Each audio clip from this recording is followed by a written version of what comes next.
Join us for a journey as we go back to the great civilizations of the past. Who were the people? What were they like? How did they begin and how did they end? Let's find out on episode 61, Sargon II, The Rise of the True King.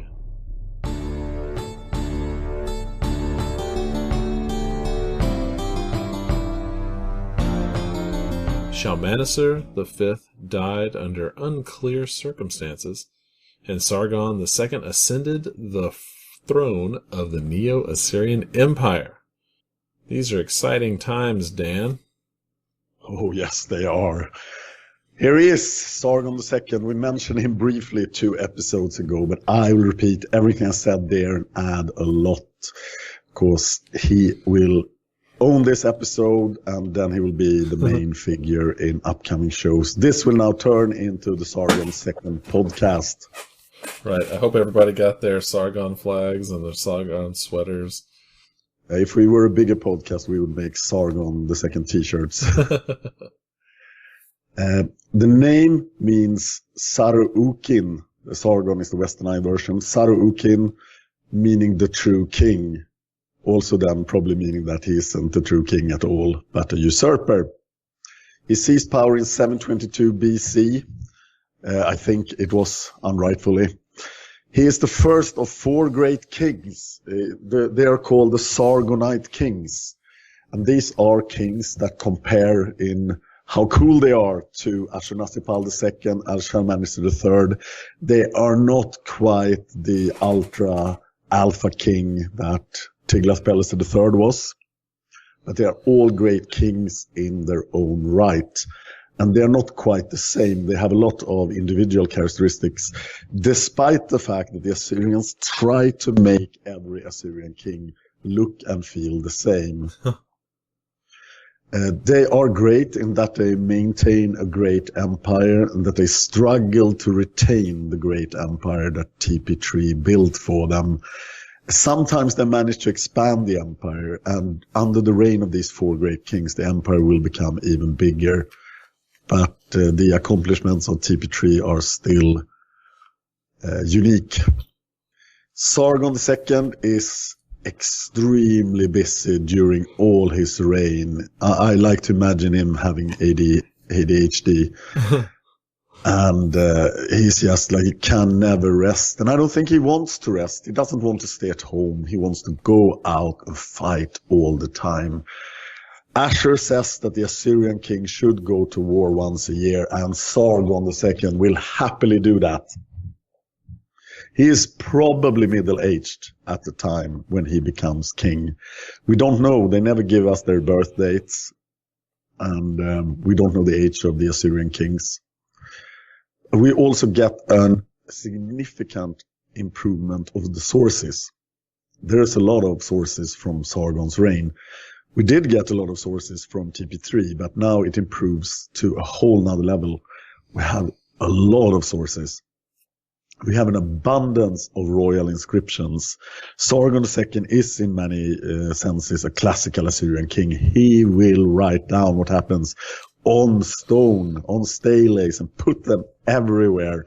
He will put statues of himself wherever he goes. He's like tagging places, talking about how great he is. There are chronographic texts. We have an abundance of letters going back and forth between different officials and Sargon, or just between different officials. Plenty of letters from this period. We get legal and administrative documents giving us details that we haven't had before. We get astrological reports. We get sculptured reliefs, a lot of them unearthed at a place called Urartu. I will talk more about Urartu. Obviously named after Sargon. It's Sargon City, even. So the first thing to sort out here is why he is Sargon II. Sargon is the second king of Assyria named Sargon, so that's the simple explanation. But the story is all tainted by Sargon the Great of Akkad, a man who is maybe even more important than Sargon II. He was the king of Akkad and founder of the Akkadian Empire back in 2300 BC, pretty much, so long, long ago. And Sargon II will promote this guy, but he never claims to be the second because of Sargon the Great. He's the second because of Sargon I of Assyria, who ruled Assyria in 1920 BC to 1881 BC. We need them to talk about if Sargon II was a usurper. If you ask Sargon II, he will say, oh, of course not. I am the son of Tiglath-pileser III. And the case for this is that Tiglath-pileser III, being an Assyrian king, has a ton of sons. He has a harem, as everybody did, who was anything. So he has plenty of wives and plenty of sons. But this is just like TP3 claimed to be the son of Adad-nirari III. He has to claim to be the son of Tiglath-pileser III to get anyone to listen to him. But remember how Shalmaneser III talked about his great father Ashurnasirpal II all the time. He just couldn't go into a room without mentioning his dad. But we have only one mention of Tiglath-pileser III by Sargon. And if your dad is the greatest king of all time, wouldn't you mention him every time you enter a room? Seems logical. Yeah. So, and we even have times when Sargon II really avoids mentioning the name of Tiglath-pileser III. We know that he's talking about Tiglath-pileser, but he just can't bring himself to mention the name. I did a 45-minute long video of the final inscription of Sargon II, when Sargon II tells you of his own deeds. I did a video on YouTube in epic voice, which is Sargon II's own story. And you should go to YouTube and listen to that, because Sargon II tells his story in a much more interesting fashion than any Assyrian king before him. He breaks all the tradition. He doesn't repeat himself as much. He gives personal detail. He is a good storyteller, or his scribes were, because Sargon II couldn't read and write. No Assyrian king but one can read and write, because cuneiform is super complicated. So we have a glazed plate with a label saying that Sargon II was the son of Tiglath-pileser III, but that is all we have. So I firmly believe that both Tiglath-pileser III and Sargon II were usurpers. But in spirit, Sargon II is the son of Tiglath-pileser III. He will continue to rule the empire much more like Tiglath-pileser III did than his actual son did. So if Sargon II is a usurper, it's really hard to track who he was, because he has deleted his tracks. We have something called the Ashur Charter. In the Ashur Charter, Sargon II relates that Shalmaneser V, the king he overthrew probably, he says that Shalmaneser V wrongfully imposed corvée, that is slave labor, on the city of Ashur, the ancient city of Ashur, the old capital, the religious capital. And Sargon II claims that the gods themselves deposed Shalmaneser V, and that gods themselves appointed Sargon II as the legitimate king of Assyria. And this implies that Shalmaneser V actually did not die by any natural causes, that he was deposed by a revolution and killed, implying then that Sargon II was not the heir to the throne at all. Also, it takes a year for Sargon II to take control of Assyria, and that shouldn't have happened if he wasn't a usurper. So he spent 722 to 721 trying to control the empire, and he is very thorough in deleting every record of what happened during this year, so we don't know anything. But at the end of the year, Sargon II is the undisputed king of Assyria. We know that Ashur and Haran, another old Assyrian city, that they sided immediately with Sargon II, and they get a special tax-exempt status called Kidinutu because of this early loyalty. We also have a record of 6,300 Assyrian criminals who were transported to Hamath in Syria. These were probably Shalmaneser V loyalists. that were treated like conquered people then and moved to a dangerous border to represent Assyria. We also have no foreign campaign for the first regnal year of Sargon II. And it seems that Kala, the capital of Assyria, is not really on Team Sargon. So Sargon is very reluctant to go to the capital because that's where all the powerful noble families are. And the powerful noble families used to control the empire only 20 years ago, only right before Tiglath-pileser III. So Sargon II looks back in the Assyrian record and thinks about what to do, and he sees the deeds of Ashurnasirpal II, and he comes up with the idea, it's time to build a new capital.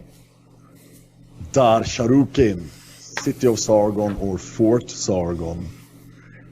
So he begins pretty much immediately the construction of the new capital, and then he kinds of avoids the capital all the time while being king, because I think he fears assassination and coups if he's in the capital. And the way to avoid going to the capital is to be constantly at war, because now he has the full-time army of Tiglath-pileser III, so it's not hard to stay away from the capital if you have an excuse, and Sargon II will find plenty of excuses to go to war. So the building of the new capital begins, and we'll talk more about that capital when it starts to become finished. But now we have to introduce the son of Sargon II, because he's put in charge of building the new capital. He is put in charge of representing Sargon in the real capital, Kala. So a lot of responsibility falls on the crown prince, Sennacherib, perhaps even more famous than Sargon II. But here he is, and he's probably 20-ish, between 20 and 30, but that's just a guess. And never has the crown prince had this much responsibility. And we will see in the story of Sargon II that this is a really good partnership. We have Sennacherib in exactly the position he's the best at. He's an administrator and a builder. And we have Sargon II in the position where he is at his best, fighting people. So if this would ever change, if you try to make Sennacherib into the warrior, it could be a problem. Right. There is another important Sargon loyalist, that is Sinna-Husur, the Grand Vizier of the Empire. He is the younger brother of Sargon II, who then also has to claim that he's the son of Tiglath-pileser III. Otherwise, it just wouldn't make any sense. Yeah. So he seems to be a loyalist as well, and also doesn't have any evil plans regarding his brother. So we have a pretty strong team then ruling the empire. We have important guys who can be in the capital and make sure that king's will is done without the king actually having to go to the capital. I'm not saying that Sargon never was in Kala, but he tends to try to avoid it.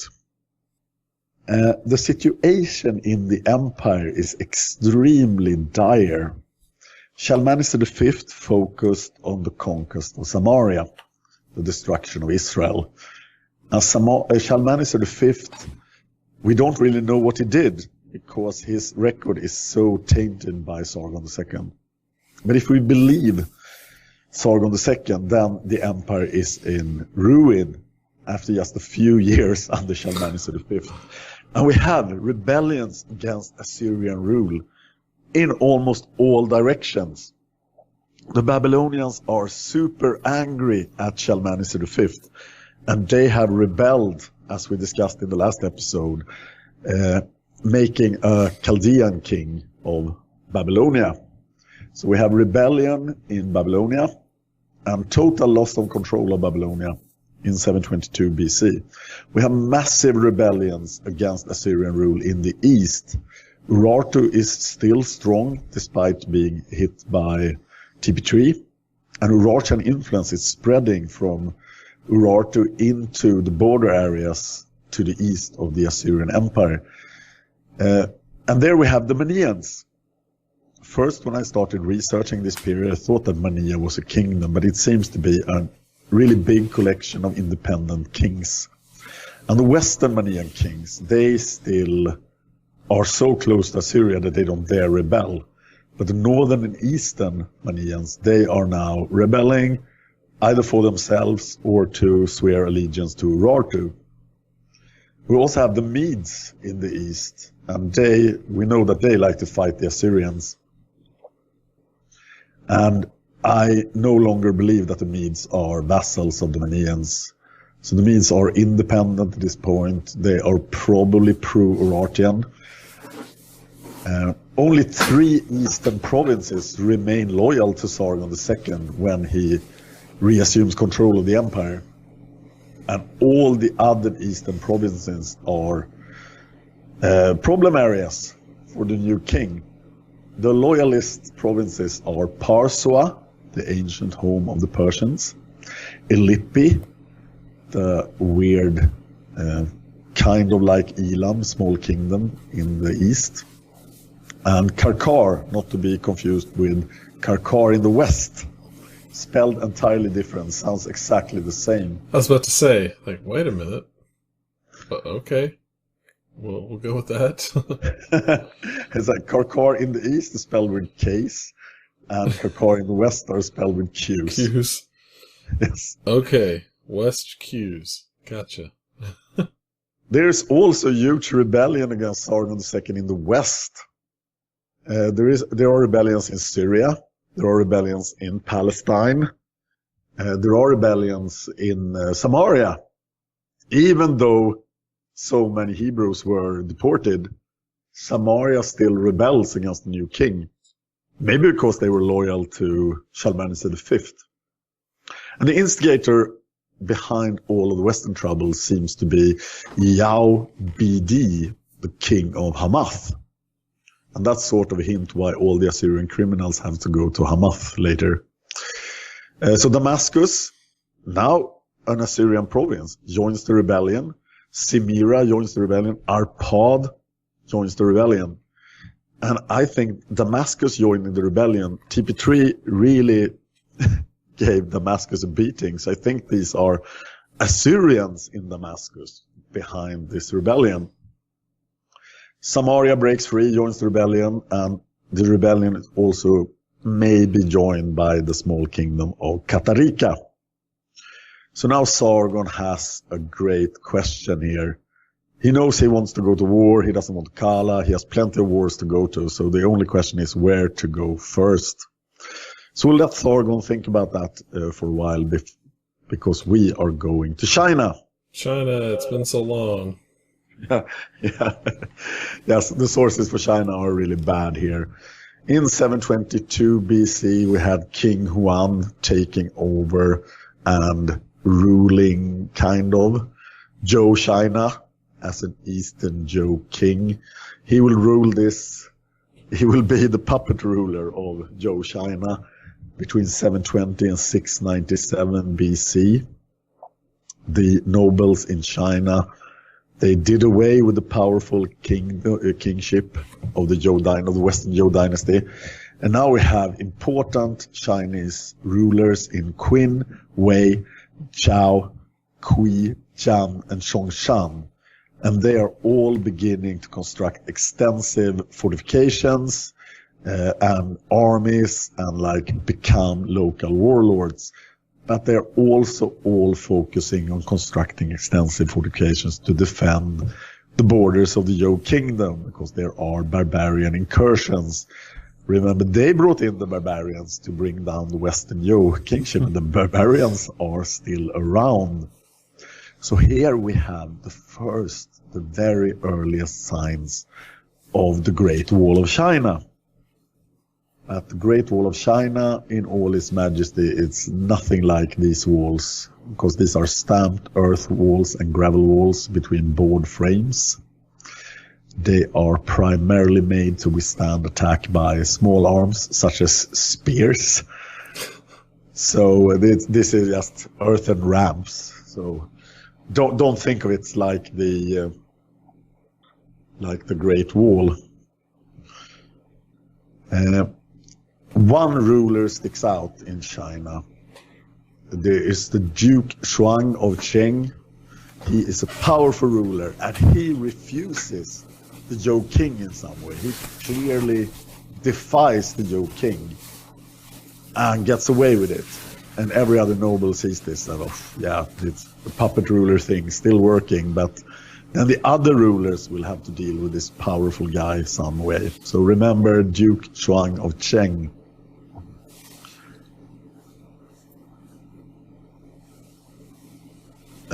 Let's go back to Babylonia. All right. You remember Merodach-Baladan? Yes, I do. Yes, he's the first of the 3 great arch enemies of Sargon II. We met him before when he paid tribute to TP3. When TP3 invaded Babylonia, Merodach-Baladan just saw that this was not going to work out. I am with this guy. But when Shalmaneser V treated Babylonia badly and then died, Merodach-Baladan seized power. He is a Chaldean of the sea land. He receives terrible press. In these great sources from Assyria, Merodach-Baladan is evil incarnate. If you believe what Sargon says about him, everybody in Babylonia is oppressed. Everybody hates this guy. But in fact, Merodach-Baladan might be the best Babylonian king that we have talked about on this show. He's a diplomatic genius. He is making friends with everyone around Assyria. Even people who are not in direct contact with Babylonia will listen to Merodach-Baladan. And Merodach-Baladan's message is clear and concise. It's like, I managed to throw off the Assyrian joke. And if you can do this too, we can all be free.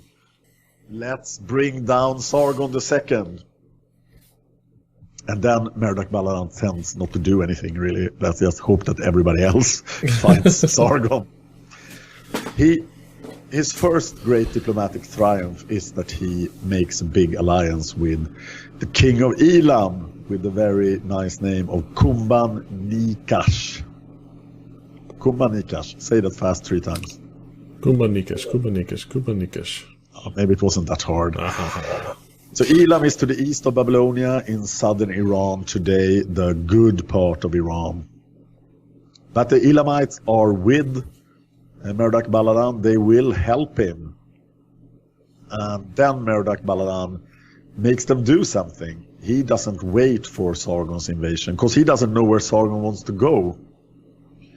He knows that there are rebellions in all directions, but he doesn't know where Sargon will go. So he makes the Elamites attack Assyria together with Babylonia. But then he probably doesn't show up in time. So it's an Elamite attack on the Assyrian garrison at Deir. And Deir is a very strategic location in the eastern borderland between Babylonia and Assyria. It's far to the northeast in Babylonia. And this battle has some confusing record about it. So there is a battle at Deir between the Assyrians and this alliance. We have 3 different sources telling us 3 entirely different stories about what happened at this battle. Sargon II says that I went to Deir, I met the Elamites and the Babylonians, I just kicked their ass so hard. And it was my first great victory. I am a great king. And this is probably just pure bullshit. Merodach-Baladan isn't much better.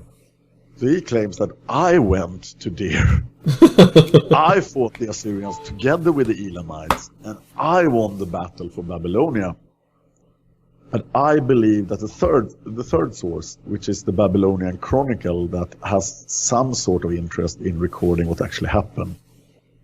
And it says that the Elamite army, led by King Kumban-Nikash, arrived before the Babylonians.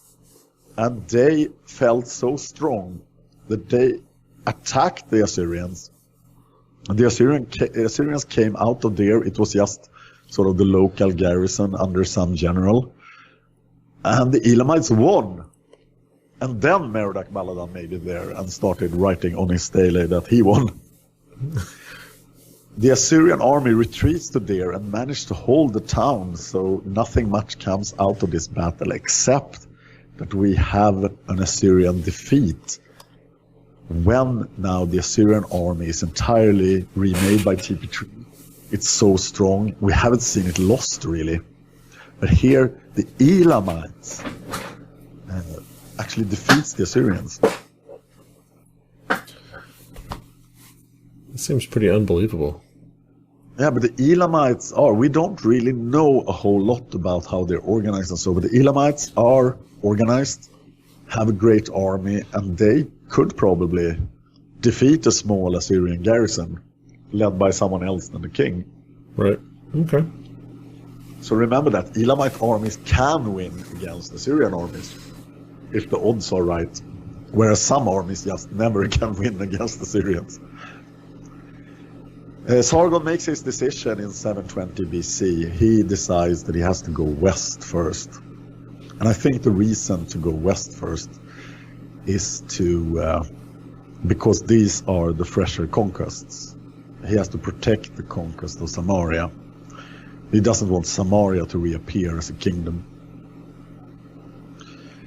So he goes west.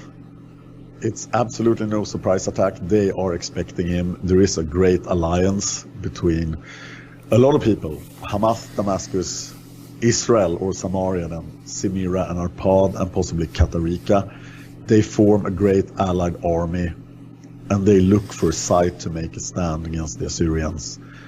And they remember the Battle of Karkar in 853 BC. We spent an entire episode covering the Battle of Karkar, and in the end, 12 allied armies stopped Shalmaneser III. They didn't defeat him, but they managed to stop Assyrian expansion. So let's meet Sargon II at Karkar. And then we have the Battle of Karkar Part 2. And it's not very exciting.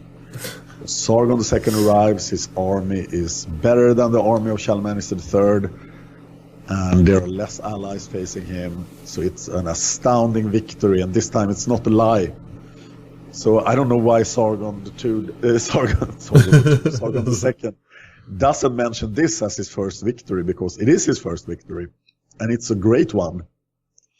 So with this single blow to the west, Sargon reconquers Israel. He reconquers Gaza to the south of Samaria. And then he just turns and takes... his power is all over Syria. And here we have a record of Sargon IV, still around in Egypt, still claiming to be the pharaoh of all of Egypt if you ask him if you are a foreigner from the north. He's still not talking about the Nubians. He doesn't mention Pie. He's just, nothing to see here. And he even sends an Egyptian army to stop this Assyrian incursion. Maybe now is the time. He didn't show up when Samaria was threatened, but now he sends an Egyptian army to protect Gaza because he doesn't want to have the Assyrians as neighbors again. But the Egyptian army is defeated on the border of Egypt, indicating that Sargon was already there or that Sargon pursued them to the border. But at Rafia, on the Egyptian border, the Egyptian army is soundly defeated. And in this one single year, Sargon II has defeated every enemy he had in the west. And he even has time to reconstruct the west. He reoccupies the rebel states, he punishes the offenders, he replaces offending kings and leaders with loyal kings and leaders, still locals. He takes a lot of people and deports them to Assyria. We talked about these deportations because Shalmaneser V maybe did parts of them, or some of them. Sargon II will claim all the deportations as his. We get these 6,300 Assyrian criminals moving into Hamath. Big resettlements in Hamath and Samaria. And this operation is so big that it probably takes more than this year to complete. But if you ask Sargon II, he did all this in 720 BC. And in the middle of this mayhem, we have Judah with King Ahaz. And he has managed to bet on the Assyrians before and survived as a vassal kingdom. And he is once again, he's like, oh, Sargon II, I'm so happy that you arrived. Yeah, we are still loyal. And he managed to keep Judah as a vassal kingdom and not the province of Assyria. So Judah still hanging on. Samaria then becomes finally, totally and forever an Assyrian province. And the Assyrian governor of Samaria becomes a very important position in the empire. He will hold the eponymy twice, and the governor of Megiddo to the north of Samaria holds the eponymy once. And we have clear records of Judah as a tributary state of Assyria here from the time of Sargon II. In 719 BC, Sargon finally becomes the eponym. You know, the eponym chronicle mentions one important Assyrian guy every year. Right. It always starts with a new king. But he became the king in 722 BC, and he isn't the eponym until now. And that is highly exceptional.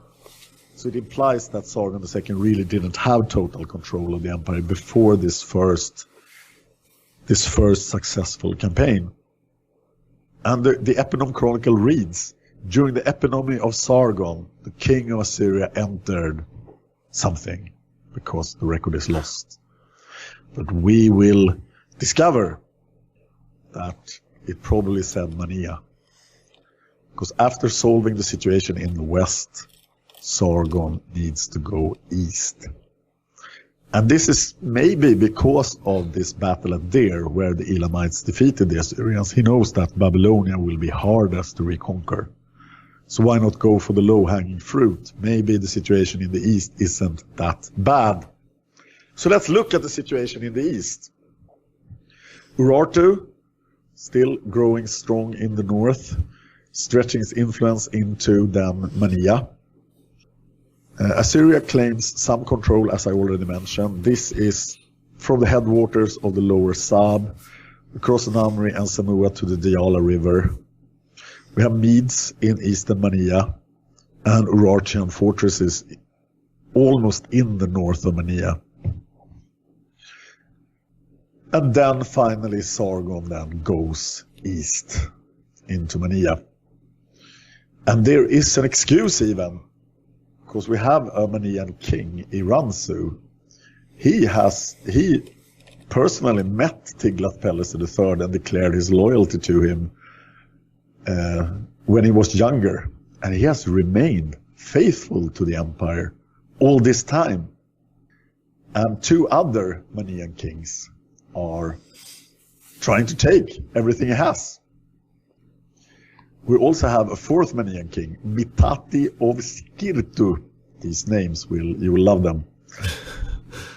He is supplying the enemies of King Urartu with troops and cavalry, but he's not getting involved personally in the battle. He's just giving them some sponsorship.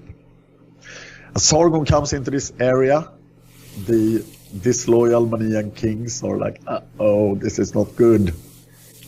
And once again, Sargon just sweeps through the area. He takes the offending cities, he tears down their walls, he carries off people, he carries off property. The Mitati of Sekirtu, he gets away because his army wasn't involved. So he claims that, oh, these are just evil rumors, I never supplied anyone. But the one who comes out on top then is, of course, Urartu, who was loyal all this time. So he is put back in charge of everything he owned, and then he gets pieces of his neighbor's lands by Sargon II. Like, you are a faithful vassal, here is some towns, villages, nice fields and stuff that I'm sure you want. And he's like, please, oh, thank you, Sargon. I'm always loyal to Assyria. And in this great inscription by Sargon, the words he's using to describe the people who are loyal to him. It's just listen to it, it's great. So we're still in 719 BC. The problems in the east are not solved, but we have this huge victory. So Sargon just keeps going. And now his targets are the Sukanians, the Balians, and the Abitikinians.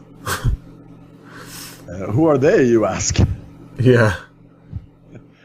They are people who have sworn allegiance to Urartu. When Urartu looked strong and there were no Assyrians, they were opportunistic, and they were like, yeah, of course we are with the Urartians. And that was a bad call, because now Sargon II just steamrolls over them and uproots them, deports them to Syria, to this newly conquered territory in Syria. And that's the end of them. So you don't need to care about them anymore. They're gone. That's it, folks. And now you would think that the situation in the East is sorted out, but it is not sorted out at all. This was just the foreplay. But Sargon II, maybe he thinks he is done in the East, because he returns to the West. And as soon as he goes away, trouble starts again. And he will be busy by other things for 3 years. So in these 3 years, things will get dire in the East. Back home, Sargon is then marketing himself by promoting Sargon of Akkad, that king from 2300. So we get a lot of literary works speaking about how cool Sargon of Akkad was. And I mentioned this before, that the Assyrians, they really like to think that Sargon of Akkad is an Assyrian. And Akkad, we don't know where Akkad was located, but it was probably very close to Syria, so maybe there is some truth to this, but maybe not. There are chronicles, there are omen collections, legends, and epics, and even a treatise on the geography of the Akkadian Empire. So you get a lot of renewed interest among the scholars of Assyria in the Akkadian Empire and Sargon the Great.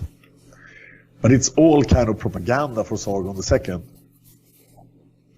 In 717 BC, the work on the new capital, Sarru-Ukin, has gone so far that it's officially founded in 717 BC, but it's not done. And we get a mention of the new city in the Eponym Chronicle, which you can read.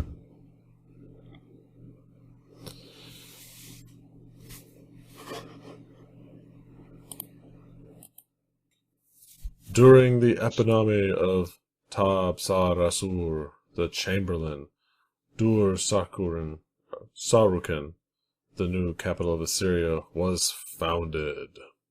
So as I said, we'll talk more about Sargon's new city when it becomes closer to completion. Short mention of Greece. After the Levantine War, Argos grows a lot more powerful in Greece. Argos was already growing powerful, but now I think you could say that it is the most powerful Dorian state, which I claimed in the last episode. More powerful than Sparta and the great arch rival of Sparta. Both Argos and Sparta will claim to be the #1 Dorian city-state of Greece.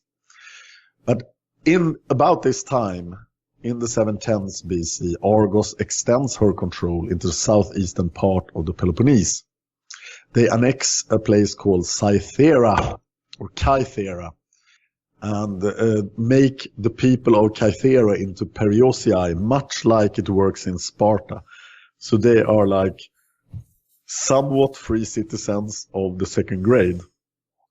They also attack a place called Asine, and the citizens of Asine flees west and appeal to the Spartans. And the Spartans have just come across a lot of new land in Messenia. So they give some of this land to the people from Asine. So the people from Asine are much grateful to the Spartans, and they become Spartan vassals. And this, of course, doesn't help in the Argos-Sparta relations. So Argos is like, well, you helped our enemies and gave them new land. Bad. Right. Some Greek colonies are founded here, so it's time for the Greek colony report. Woohoo!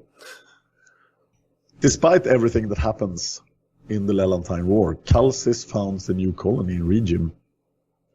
Achaean and Trucinian settlers found Sybaris in Magna Graecia in Italy. Magna Graecia is Greater Greece, and it is often, when people speak about that, they generally mean Greek colonies in Italy. And this is the reason why the Romans have to conquer all these weird Greek cities that are in Italy. It's they are founded. We've already seen some of them founded, but more are coming. Miletus, the powerful Greek city-state on the Turkish coast, they refound Sinuva, an old Hittite city, as a Greek colony roughly at this time. And Croton, also in Magna Graecia, is founded by Achaean settlers. So that's the start for Sargon, but his situation is still problematic, and he still has new archenemies. Well, that's a heck of a start. Yes. All right. Well, I guess that's it for this episode. In the next episode, what is coming up? What happens next in the epic tale of Sargon II, Dan? As I said, there are three great archenemies of Sargon. The first one is Merodach-Baladan. The second is the king of Urartu, and he will be a major player. But next time, we will introduce the most well-known enemy of Sargon II, and well-known for all the wrong reasons. So you know his name. You know him better than Merodach-Baladan. You know him better than Sargon II. Because he is King Midas. OMG. King Midas. The King Midas. Maybe. Maybe, okay. It's King Midas, and we'll talk about him. We'll probably name the next episode King Midas. All right. Looking forward to that. Please go to our YouTube channel, like and subscribe. Also share it with your friends. Give us a review on iTunes, Stitcher, or whatever other form of podcast consumption you have. Please do. We really need iTunes reviews. That increases the visibility of the podcast, and also is a great way to give us feedback on what we do. So Exactly. Give us an honest iTunes review, please. Yeah, we would love to hear it, and we'll read it, even if it's critical. Yes. All right, facebook.com/fanofhistory, thefanofhistory.wordpress.com. As always, patreon.com/fanofhistory. If you like what you hear, please consider supporting us.